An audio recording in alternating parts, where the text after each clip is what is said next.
Hi, friends. This is Uday Ghare, your a podcast anchor for Behind the Scenes.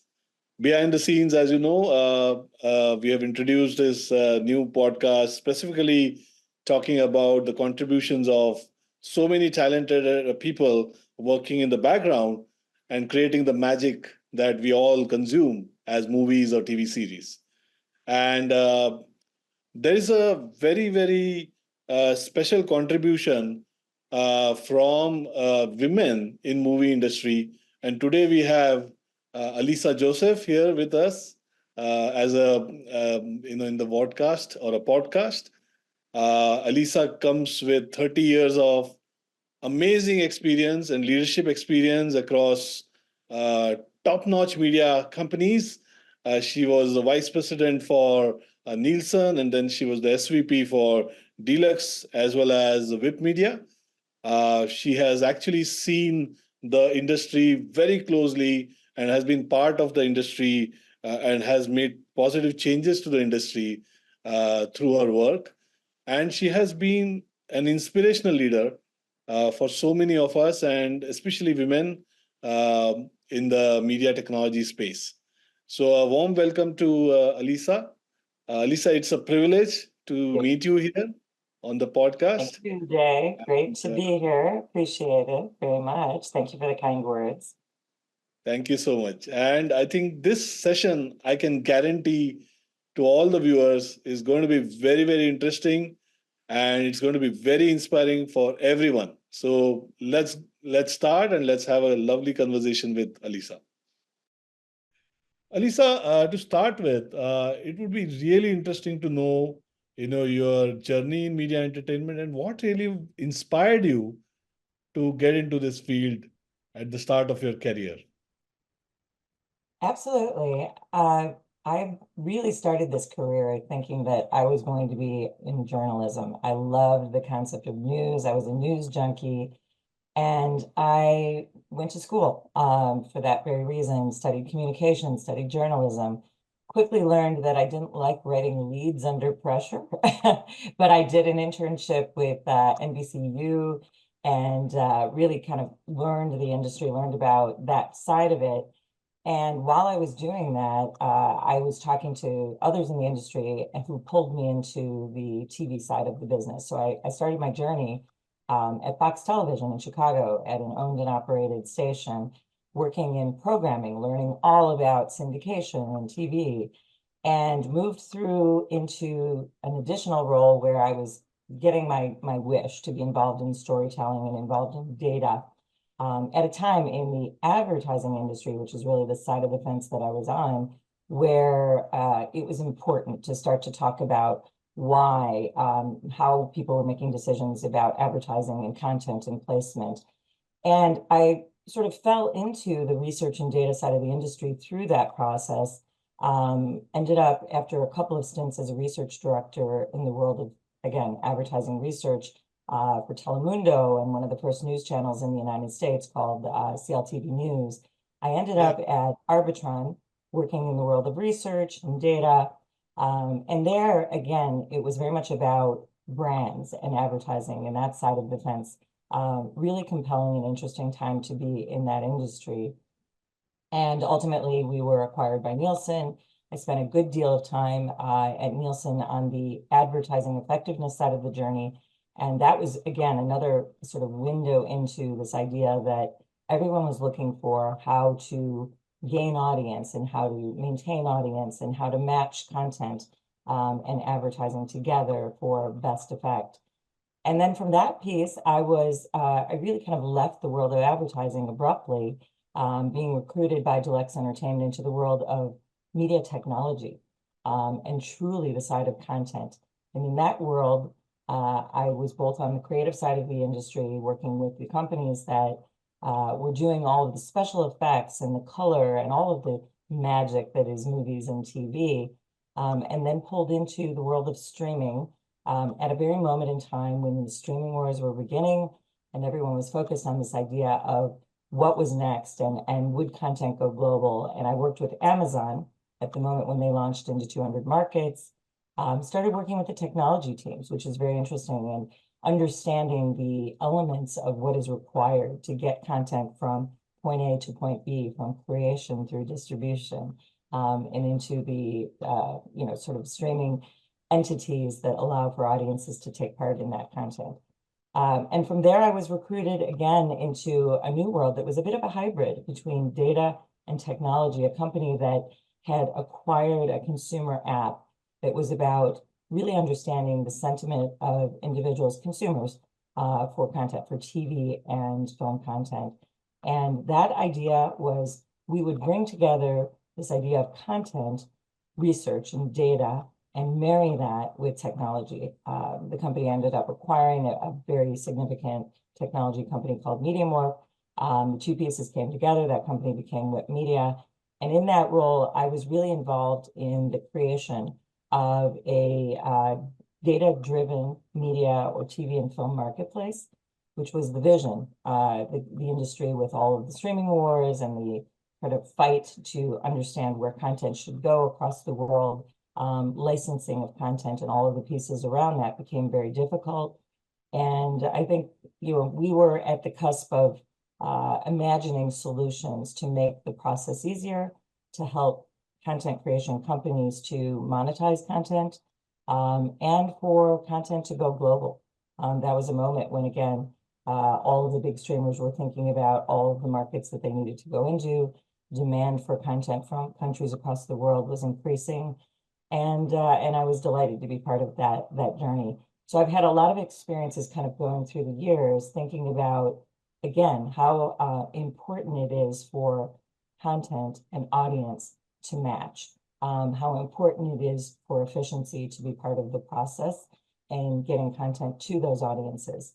So it's been a lot of fun. And again, I think what drives me continuously is the fascination with this idea of storytelling, whether it be news, whether it be a TV show, whether it be film, and to be part of that process and to help this industry to grow. Wow, that's an amazing experience, and I think it's a you have summarized the kind of diversified fields in which you worked, right? From making content, production, broadcast, to the data aspect of it, and then you also looked at the brand. So I think it's an amazing experience. And what really uh, is very intriguing is that how you were able to adapt to these different demands in the market and customers, and the way the media industry was evolving or is evolving and continues to evolve as we talk Mhm. today. Yes. So what is the secret behind that? How did you manage to keep this adaptation going, right, to different technologies and different trends? What's the secret behind it, which people like youngsters would love to understand and adopt to? I think it's really important to be a constant learner, and to be, ear to the wall about the industry and the trends. And, what I think now is that the big moment for us in the industry is this coming together of advertising and content in a way that has never happened before because of streaming. I mean, what is old is new again, because of course linear has always existed, and ad-supported television has always existed. But again, the changes in the industry in the last few years related to streaming and ad-supported with FAST and AVOD have made it, very challenging for everyone. I remember just a few years ago going to my first conference where there was discussion of, is FAST the new cable? And it was a new concept and people didn't know what FAST meant. In fact, we'd all have to kind of tell ourselves what the acronym meant. And there's still articles being written about that. So again, being very sort of tuned in, close to the industry, attending events, being close to your clients, being close to what is being written, and being part of that process, getting involved in doing research and so on. So for me, it's been constant learning, and really listening, and really understanding what's happening. I mean, now we're in a world where AI is the topic on everyone's tongue. And in the world of media and entertainment, I've been privileged to be part of a couple of panels recently where, discussion is around what is good about this? And there's so much buzz in our industry about the negative potential implications of AI on creative. And, my take on that has been, sort of looking at all angles and talking to clients and really understanding technology. That this is a tool that will enable better creativity and more efficiency.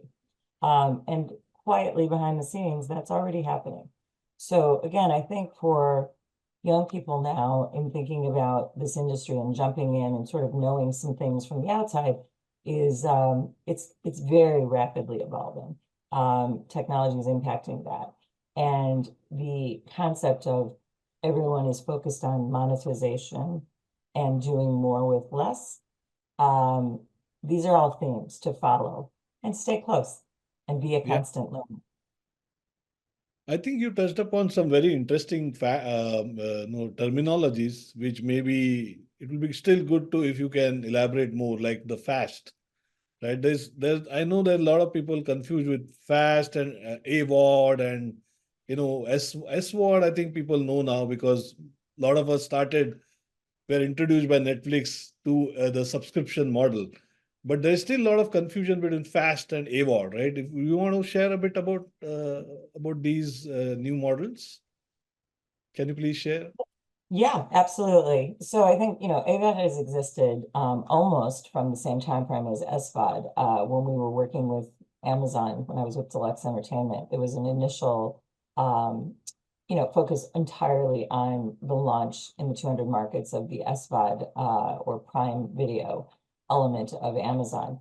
Behind the scenes, they were asking Deluxe, they were asking us about elements of how to alter content so that ads could be inserted, and doing it in a way that was very stealth and not revealing kind of the future. But even AVOD at that point in time, the big players and some of the smaller players were thinking about, we're going to have to start supplementing. We're going to have to think about, as the number of options for consumers grows to pay for a subscription, there's going to be an inflection point where, they're not interested. So AVOD was already growing, and Amazon and others were imagining. Netflix wasn't imagining yet, but they did it ultimately. And Yeah. again, it became very interesting that these companies realized that we're going to have to think about if the ad-supported model that has worked in linear is going to make sense for us. Then it became that there was an interest in how can we launch individual channels? And again, go back to almost a linear model in the sense of consumers want to consume content when they want to consume it, and they want niche content. They want content that appeals to their specific interests. So the immersion of FAST was really, again, a way for, in the US, some of these companies, like even Pluto in the beginning, who was AVOD only, to expand and to do that quickly and to work with entities that were interested in putting together those channels for them. But again, it's a very different model than AVOD in many ways. And it's made the world of ad-supported more complex, but it's also given more opportunity for monetization. In the US, it's a big deal. Lots of statistics on the rapid growth in billions of dollars that will, take place in the world of FAST.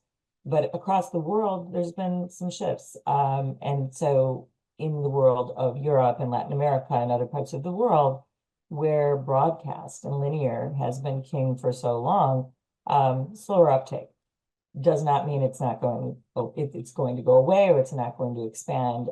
But many of the presentations that I've seen from people like BBC we'll talk about, we think of both AVOD and FAST as really the evolution of the business models. There's always going to be SVOD, there's always going to be AVOD, there's always going to be linear. But the idea is that we can utilize each focus or approach for different reasons. And now in many of the bigger players' case, like NBCU or BBC as another example, or even PBS in the United States, they're looking at it as a way to showcase specific content, to create these niche channels that are more premium. So again, instead of it being sort of the catch-all for, older content or content that no one cares about, or very, very niche content in the world of, let's say, extreme sports, there's also this move to let's showcase, again, our most premium content and create channels around that. So to me, this is just, again, what I've heard from the industry and what I've seen is all of it is about new ways to monetize content. It's also about addressing the concerns consumers have about subscription, and addressing the needs and the wants of the consumer who wants everything now, immediate, and they want what they want. Absolutely. Oh, and I think what I wanted to understand, Alisa, was the way the data measurement, because you worked in the data measurement space for such a long time and also dealt with brands.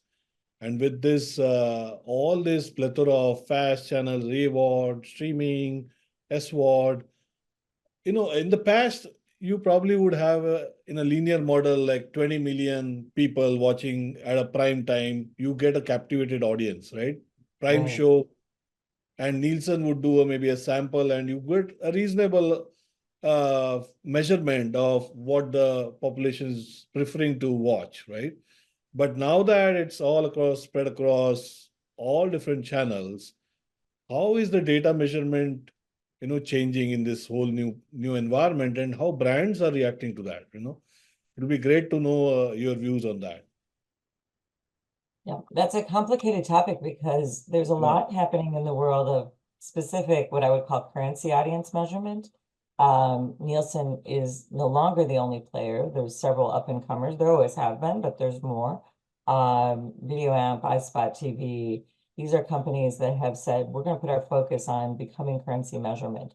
Friends of mine in the industry have worked in these companies and done a lot to sort of help these entities to become real competitors. And in that world, brands are looking for diversity because, again, Nielsen has sort of owned the market for so long. There's always been challengers. The brands have always sort of put up walls and said, we're going to find alternatives. I worked for Telemundo when we actually were looking for the meters that Nielsen had gotten rid of in TV measurement, and developed our own sort of Spanish television TV measurement service. But I think, again, that world right now is hitting sort of critical mass. There's those players that I mentioned are putting out, very good information. The brands are open to this. In the world of measurement, programmatic television or programmatic advertising has changed everything. And again, a lot of these companies that are focused on how do we offer more and do more and get more of the spend from the advertisers, are looking at diversification of measurement. So not just currency measurement, but how do we get the subjective sort of feeling about what consumers really want? How do we use data to match, again, do that match process in a programmatic environment, in a non-programmatic environment? So from a data perspective, there's currency is one bucket, and then there's all of the other data. So in the world that I worked in WIP, we were working on the concept of predictive analytics and bringing data sets together around performance of content on particular platforms to be able to showcase, again, where that match might meet. I know in talking to some of the bigger players in the world of data, I won't mention the names because there's several that are competing with one another. They're building out panels and platforms, and they're trying to bring in multiple data sources and trying to differentiate themselves from others by saying, we're going to try some non-traditional data.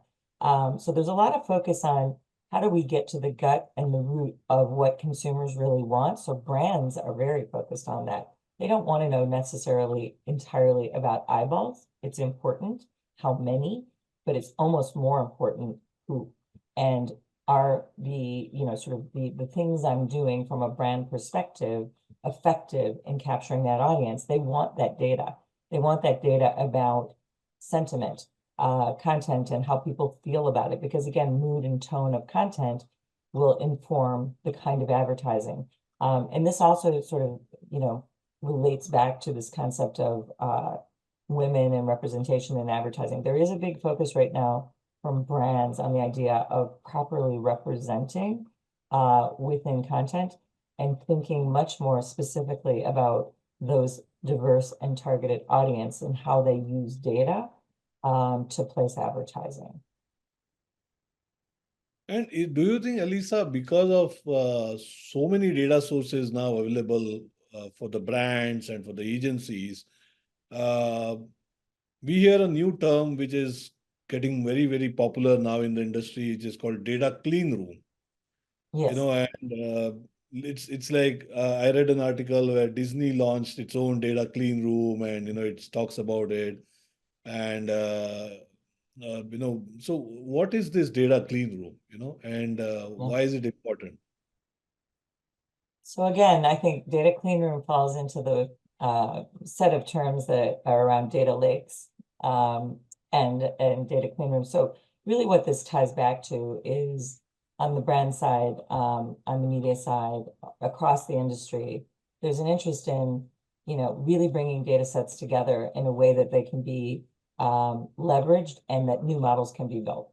So much of this is data science has always been, important behind the scenes in the world of advertising. It's always been important behind the scenes in the world of content. It's becoming more so. I think it's grown in the last 5 years.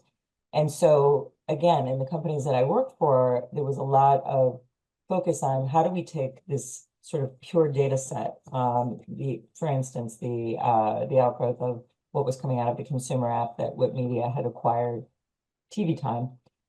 In other cases, it's just data fusions, bringing together, let's say, media measurement data, currency data sets, and adding on layers of information that can infuse and inform in a bigger way. So data lakes and clean rooms are really just about bringing together data sets in a way that they can be utilized creatively, and that data can be brought together and that business intelligence can be gained from those efforts. So again, all of this existed, let's say going back to the early days of my career when I was working for Arbitron and we were launching a cross-media measurement service and doing a joint venture with Nielsen at the time. That was a fusion. That was bringing data together. That was thinking about how do we take best in breed data sets, bring it together, and then inform the world about what choices they should make in media. So clean rooms and the likes of Disney and the big entities creating their own clean rooms is very much about embracing the idea of owning what they're going to do with that data, and bringing in the superpower data folks to be able to do the analysis, create that business intelligence that informs their decisions and ensures that they're doing the most efficient work. Very interesting. And I think data clean room is for the audiences. I think it's another good area in the career to look at. So if you're looking to get into media industry, data clean room or concepts around data fusion, data science is going to be very, very interesting, and there'll be a lot of opportunities going forward. Coming to my very interesting next segment, Alisa, which we are very passionate as an entertainment technologies development corp, is women empowerment. And you have been an inspirational women leader, and your 30 years of experience of working and growing in this corporate ladder in the media industry is itself a great story for so many of us to know and learn from. So would love to understand your views about how women are contributing in the media industry. Do you think there should be a lot more to be done? What is the industry's responsibility on ensuring that we increase our efforts on women empowerment? Love to hear your views, Alisa. No, yes, thank you. It's an area I'm passionate about, and I would say become more passionate about in the last, couple of years.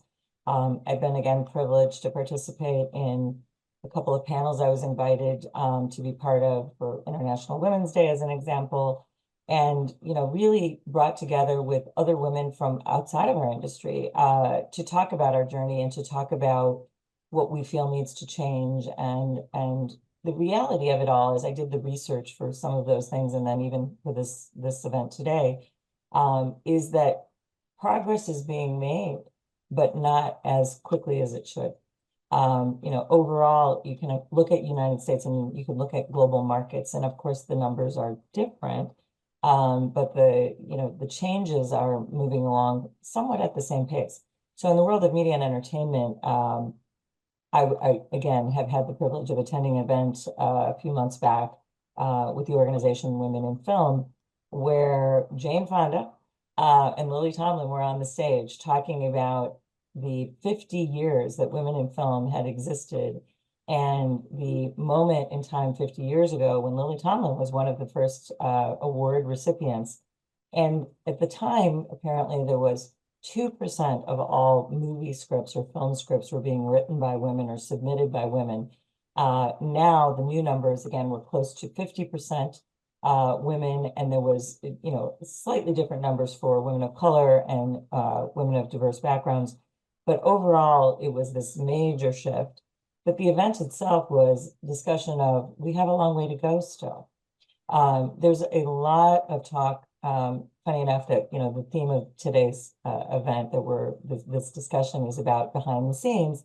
There was a lot of talk during that event about the implications of women being involved not only in on-screen, but all of the aspects in developing film. And a big part of Women in Film and their existence and why I think they're an amazing organization is that their focus is on proving the financial positive impact of including women in the process. Because again, the changes that have happened in the industry, changes overall in the world of advertising, the world of entertainment, and by the way, the world of technology, are happening not so much because there's a feeling that we need to be philanthropic and we need to help. It's so much more about showing business impact. And I think that was a huge thing that I thought about when I was presenting for International Women's Day was this idea that if you can prove that doing the right thing results in a positive success story, then everyone will embrace it. And again, I think from, Women in Film's perspective, that's their approach, is that they, continuously talk about how these things make an impact, doing things like stamping films based on involvement of women in the process. In the world of advertising, interestingly enough, there's always been women. I would say, again, advertising has done a better job in some ways or has been faster. But there's talk that there's kind of a slowdown in women getting involved or stagnation of women in leadership roles. So again, overall, there has been, everyone knows over the last few years, some backlash against diversity, equity, and inclusion initiatives across, many, many different industries. And it does feel as though, we are at a moment where, again, we have to use all of the tools in the toolbox to prove that backlash and sort of, shying away from these diversity, equity, and inclusion initiatives or just saying it on paper and not following through is bad for business. And I think that's the new focus that I have is, how can I and how can others be involved in showing that these initiatives are not just altruistic, that they are very much about business is more successful when you do that right thing.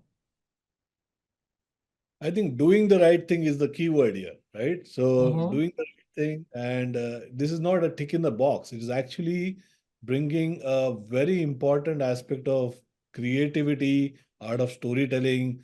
And I was just thinking that, wow, just 2% of women writing scripts 50 years back uh, means that the audiences were left high and dry from the ideas of women would write on the stories, right? The women dominated stories or anything which comes from an aspect of women perspective stories in front for the movies, right? And I think it's very important aspect that,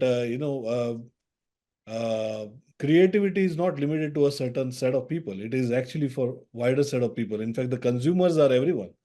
So I That's think, correct, yeah. yeah, so I think it is really important. And it's very good to know that there is a focus, but as you rightly said, it should not just become a tick in the box, but it should be doing the right thing, right? And from that Absolutely. perspective, do you think that, from your own experience, how should women balance because they have a lot to balance, work-life balance, family balance with the careers. How do you do that, when you are going up in the corporate ladder? Things are pretty okay when you are at a junior levels probably, but as the responsibilities grow and as you get onto more higher roles, you know, what would be your guidance to, women on balancing and, making a successful career as a leader?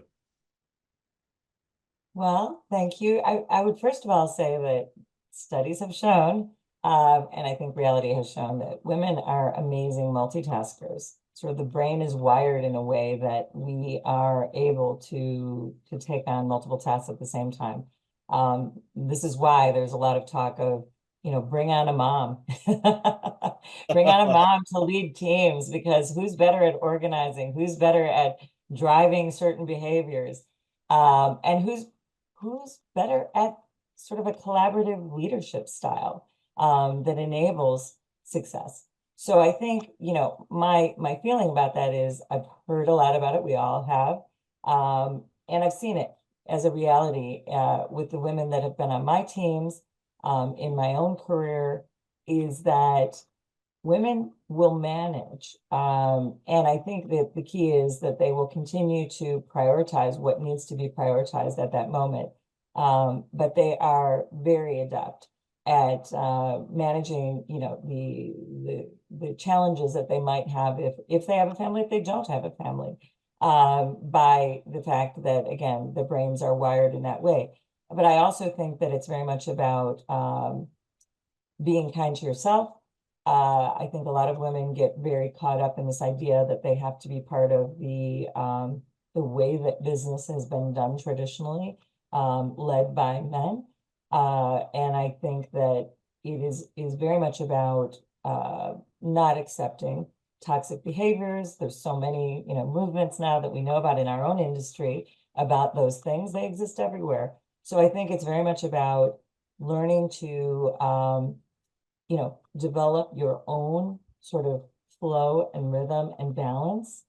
And it's individual. It's very individual. But again, not accepting that the environment around you is toxic, and making sure that, again, you can remove yourself from that and be with people who promote and value women's contributions, be with entities and companies that do so. It's a focus that I've, over my career have made on immersing in positive cultures that support the promotion of women. And I think that's the key.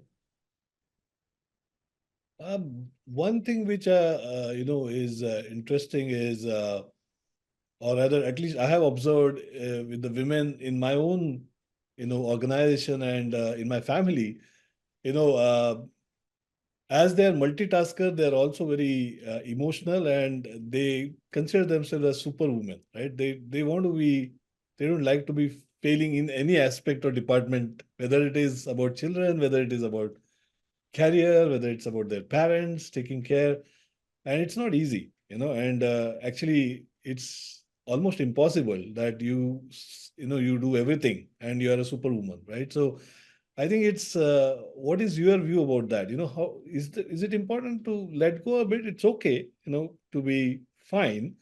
Everyone also has to take his own responsibilities, whether it's kids or family or friends or company.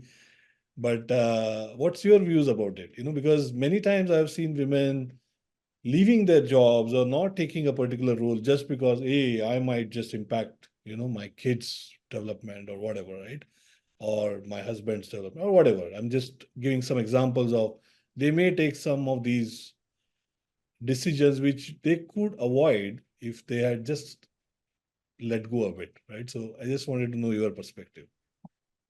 Speaking to a perfectionist, which I am, I hear this, and I think, it's true of so many people, but very specifically, many, many women. And I think you hit it on the head when you said that it's really about this feeling of responsibility for everyone, sort of caretaker mentality in all things, and concern, because again, society has put that pressure on us. I think, again, global it's very different in every society across the world, but there's some similarities in that, there is this sense that, women are supposed to be the homemaker and the caretaker of everything in the family, in addition to being that within the work environment.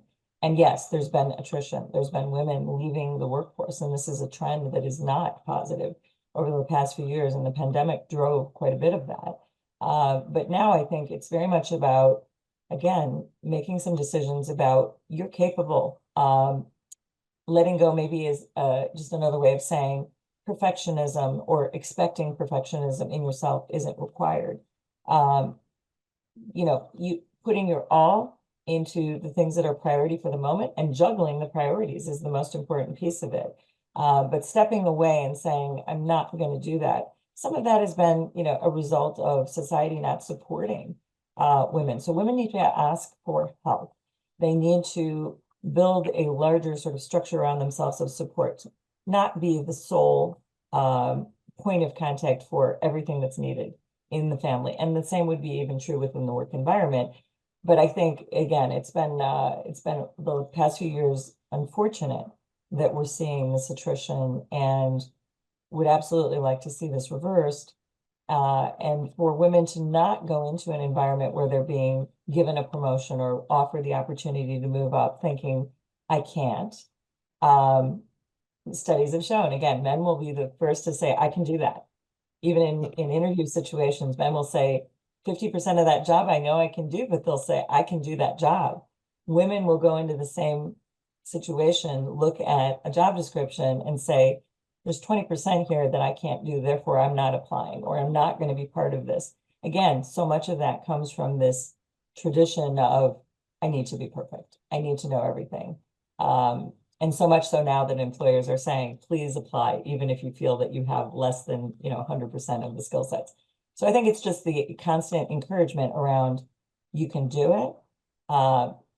Men have done this for centuries, and there's a desire now to diversify and environments for all the reasons we talked about earlier. So I think it's about making sure that you ask for what you need and don't be afraid of making that next leap, even if you don't feel as though you can manage. Very interesting, very important aspect. I think support group, ask for help, and you're not this only person having this problem. There are people having this problem, and jointly can be solved, right? So I think Yes. building these support groups within the society, within the companies, would be such an interesting, it's very important, in fact, in my view.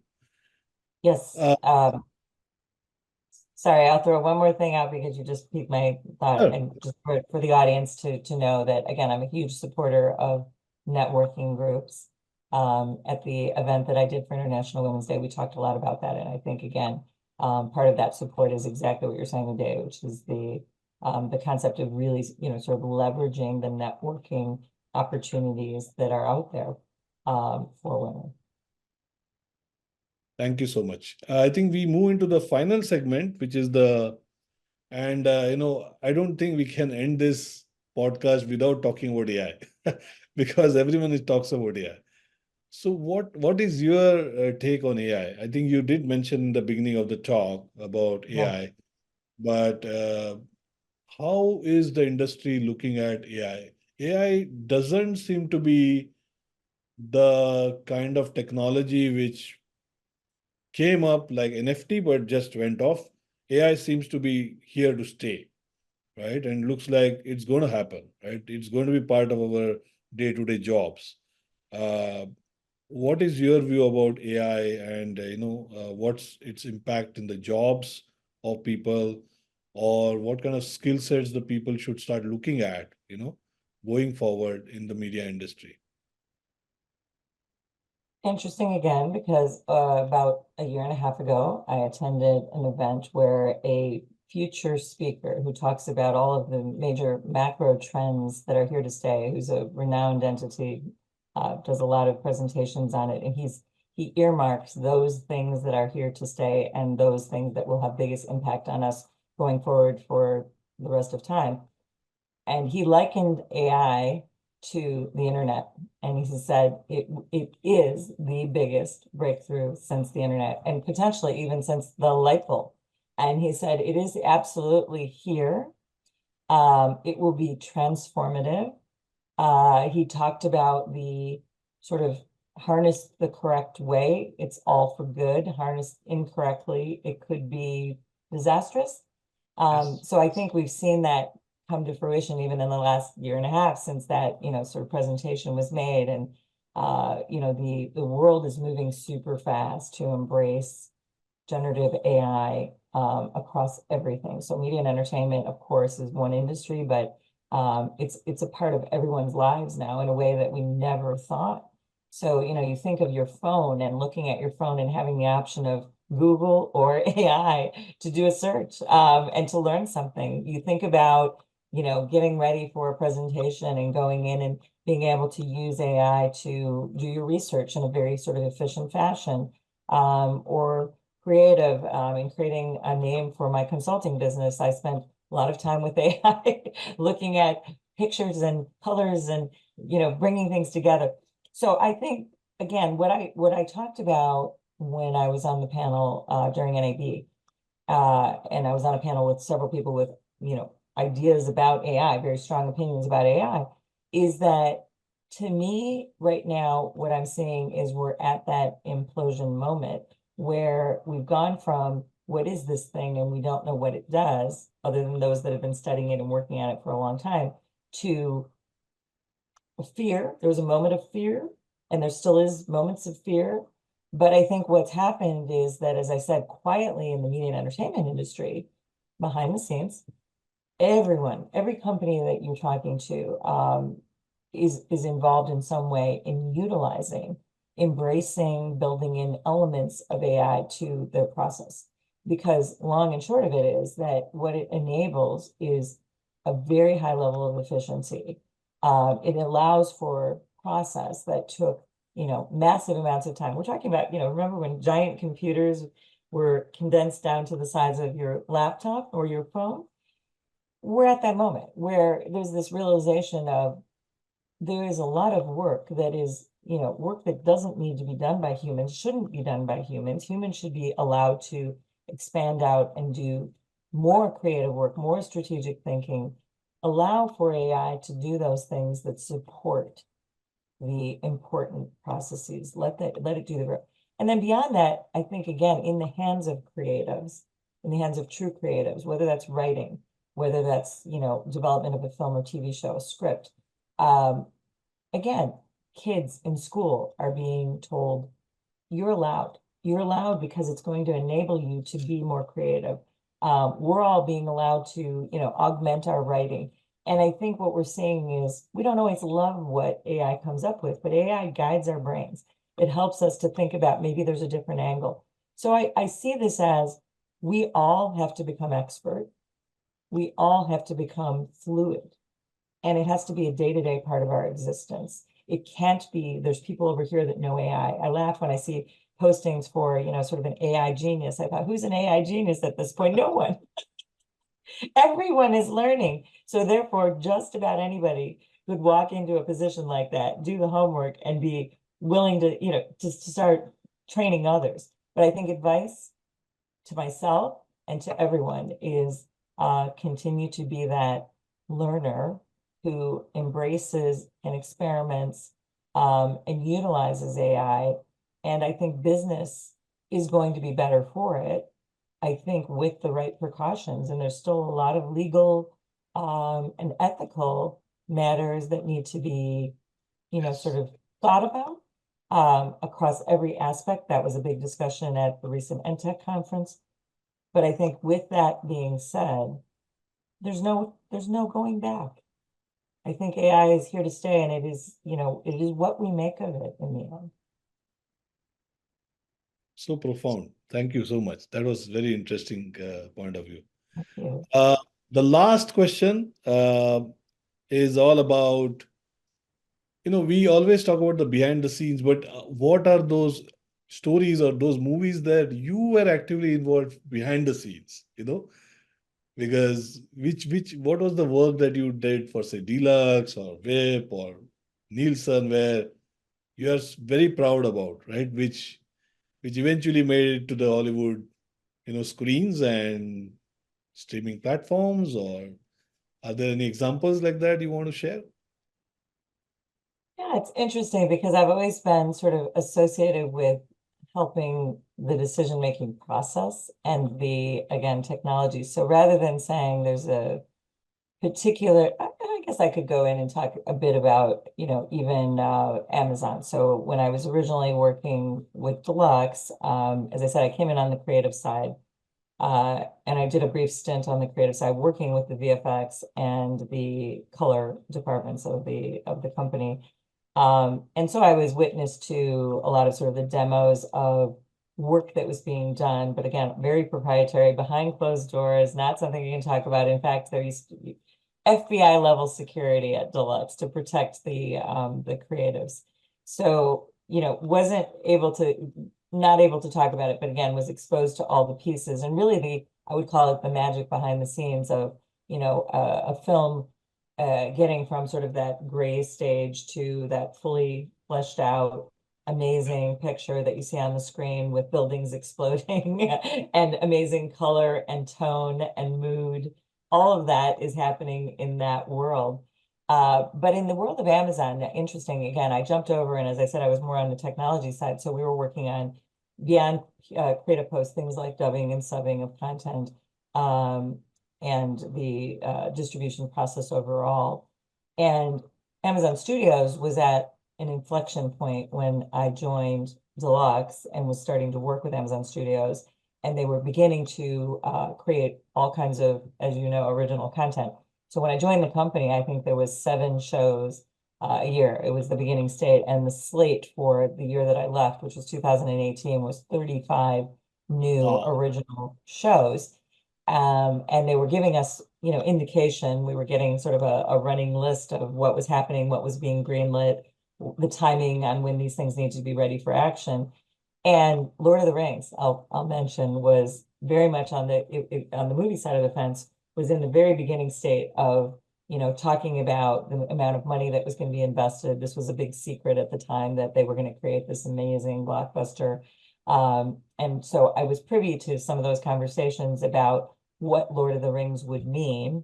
And by the way, by the time Lord of the Rings launched, now Amazon is in a very different mode where they're thinking about, again, doing more with less, thinking more about how do we sort of leverage IP that we already have to create new things rather than spend, millions and millions of dollars on major content.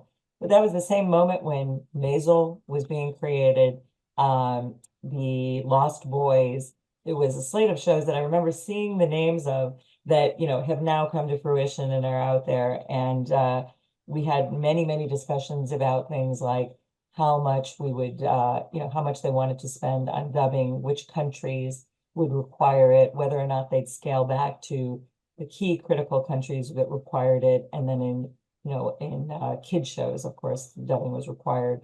So there was so much conversation about what was required to globalize and make content available for travel across borders that I learned about through that immersion in a moment when Amazon and Netflix were leading the pack in thinking about, original content and moving that content to other places and truly monetizing it across their own platforms. And at that point, they weren't thinking other platforms, but ultimately that's what, that content is ending up across other borders.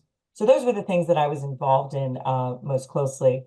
Lots of other major studios that I was working with at WIP that were involved in many other practices. So I've been close to the creative, love the people involved in creative, and have really, like I said, learned to even love more film and TV and the process around it through being exposed to all of that. And it's been very exciting, and it hasn't toned down my enthusiasm for this industry, despite all the difficulties and hardships the industry has endured over the last year or so. Fantastic. Thank you so much, Alisa. This was such an Thank you. inspiring chat. And as we always say that, the whole behind the scene magicians or magicians are the ones who you never know. And we always assume that, hey, the movie is just made, it's a shot and it's available on the screen, but there is so much that goes behind the scenes. And Alisa just mentioned few of